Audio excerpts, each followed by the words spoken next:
Unamleta mwanawe Halima? Naam, mashallah. Shida yake nini ilikuwa? Kukohoa sana. Naam, inua sauti kidogo. Kukohoa alafu akishakohoa ushikwa na pumu.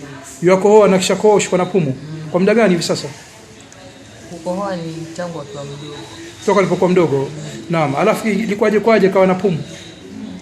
Pumu alianza kushikwa. Inua sauti mama kwa sani yako. Alianza kushikwa na pumu last year. Alianza kushikwa na pumu last year. Naam, sasa inkushaje mambo hospitali? Hospitali haijaisha, huwa yadungwa sindano. Hospitali haijaisha bado yadungwa sindano. Na watumia inhaler. Atumia inhaler. Nafikiri uniniambia kwamba katika kutumia inhaler pia haikufaa kwa pumu kwake. Haikufaa. Haikufaa? Vipi yani? Bado yakohoa lakini mbaya. Bado yakohoa na kifua ya mbana. Kifua ya mbana. No, hiyo ni chronic kabisa.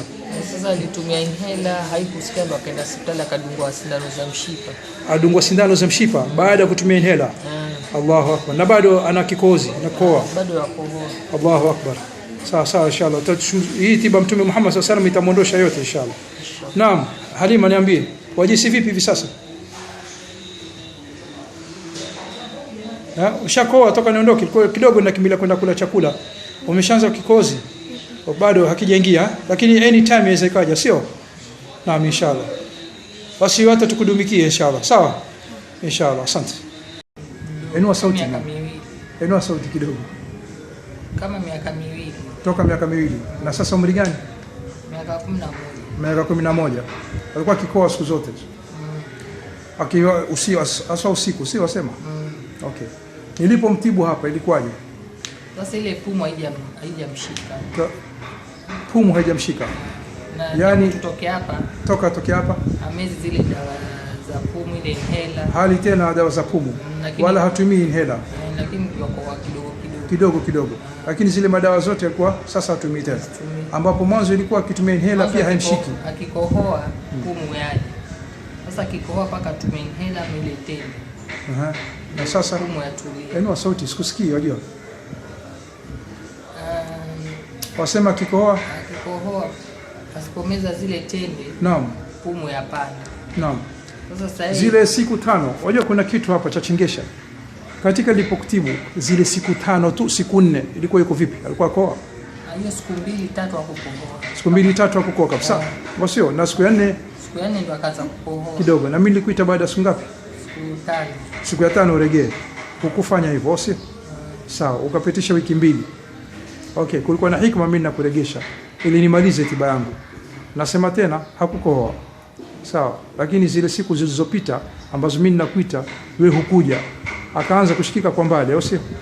Lakini pia pumu hakushikwa. Na hakumeza zile tembe. Wala hakumeza tembe kabisa ambapo lazima asitumie. Kutoka dogoni, au sio? Sasa hakutumia tena. Hata mpaka sasa. Kwa hivyo faida uliyoipata ni kwamba hakuna kikohozi cha kumdhuru. Nakohoa alafu lakini pumu haipandi. Na kohoa sana vile. Hakohoi tena sana.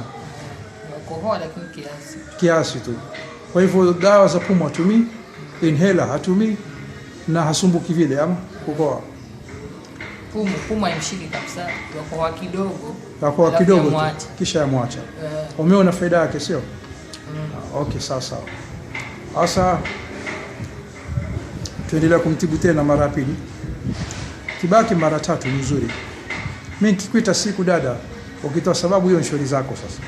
Mimi siangalia zile sababu, mimi naangalia tiba upande wangu kwa mgonjwa. Okay? Lakini ukitoa sababu kulikuwa na hichi kutoka hii, mimi simo. Mimi nitaka mgonjwa wangu aje zile siku ulizokuita nimalize kazi kumtibu ule mgonjwa. Unsumbuka naye toka utotoni, ushapata tiba kisha utoka sababu nyingine ndani. Tunajua babake alikuwa mgonjwa. Babake ilikuwa sawa. Mama lazima aweko. Kwa sababu mambo ya mjomba na nini, nitaka yule anayeketi naye huyu mtoto Halima, hebu niambie wajisikia vipi? Ainua sauti, wasikia? Sawa. Wasikia sawa. Unaona iko faida, watumia inhaler? Utumia inhaler. Nikusaidia tiba hii ile kutibu? Sana. Na madawa watumia sasa? Utumie tena madawa? Silikwambia tiba hii itakufaa bwana Mtume Muhammad sallallahu alaihi wasallam. Silikueleza? Kwa hivyo Utawaambia nini marafiki zako shule? Wajafanya tiba gani? Yaitwaje? Hijama. Mama wengine la kuongeza. Unasema baba yao mgonjwa, mara nyingine figo uchafu na kitu gani? Alsa. Na alsa. Tafadhali mlete nikutibie baba yao. Sawa, madawa ya hospitali ni na antibiotics. Sio ndio tiba dada. Tiba ni ino. Umeona mwanayo kuanzia umri mdogo, sema miaka 2 sijui mpaka sasa miaka 14, unaona faida yake. Kwa hivyo mlete babake tumtibu pia inshallah. Okay, na kwa mabruku acha tuendelee naye na ni Halima tumalizie leo inshallah. Okay, sawa Halima. Pia na kwa mabruku inshallah. Watu wameshaona, wamefaidi, wameona kwamba tiba imemfaa. Ulikuwa ukitumia inhaler, hakuna tena; ukitumia madawa hospitali, hakuna tena ya pumu na kikozi, sio? Inshallah. Haya, wacha tuendelee na tiba yake inshallah. Alafu mwende mkapumzike nyumbani. Asalamu alaykum.